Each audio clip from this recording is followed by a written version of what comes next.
No, so I mean, when I was a teenager in New Jersey, I started being a touring Deadhead, going to lots and lots of shows up and down the East Coast. The occasional West Coast journey. In 1980, I saw them from Maine to Florida, from Alaska to San Diego, and everywhere in between. And then in 81, I believe it was, or 82, somewhere in that range, I moved to Olympia, Washington to go to college. I went to the Evergreen State College, and the birthplace of Nirvana. And and had a great, amazing time there with a lot of incredible people, a lot of music around us. And we had a lot of fun. We lived with a band. We were a part of that whole kind of culture. One of my college roommates ended up being the Soundgarden, sound man years later, and has a very famous recording studio in Seattle now that every single artist that you've ever heard of in Seattle has recorded in. So, it's all these weird connections, and it kind of leads you to here. I moved to the Bay Area with a girlfriend in, I think, 85 who wanted to go to school down there. And I stayed, and that's when I sort of really started my professional career. I mean, I'd been taking pictures on Dead Tour, and I'd been taking pictures here and there and having some stuff published in magazines like Relics and stuff like that.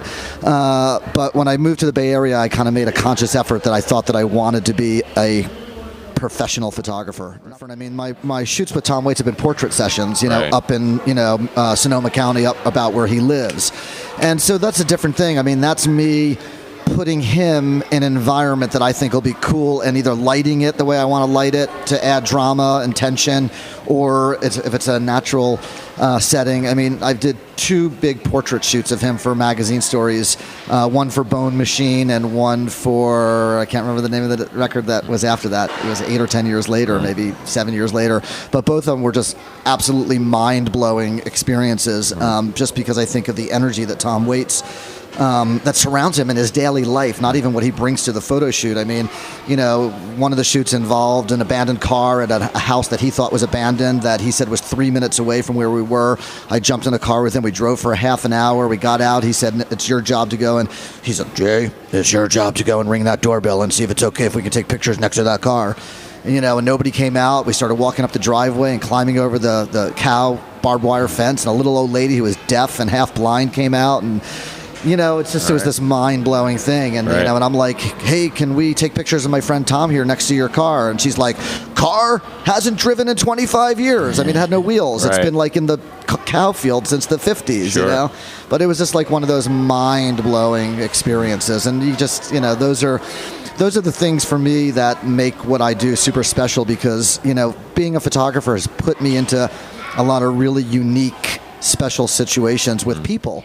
And right now I'm in the very, very end of finishing a book called Jam, which is just live concert photography. All my other books have had portraits and live photos in it. This is just live concert photography, and 90% of it is over the last 5 or 6 years. I mean, there's a handful of vintage shots from the 70s and 80s. I have some great juxtapositions of like Bobby and Phil from the late 70s and Bobby and Phil from today.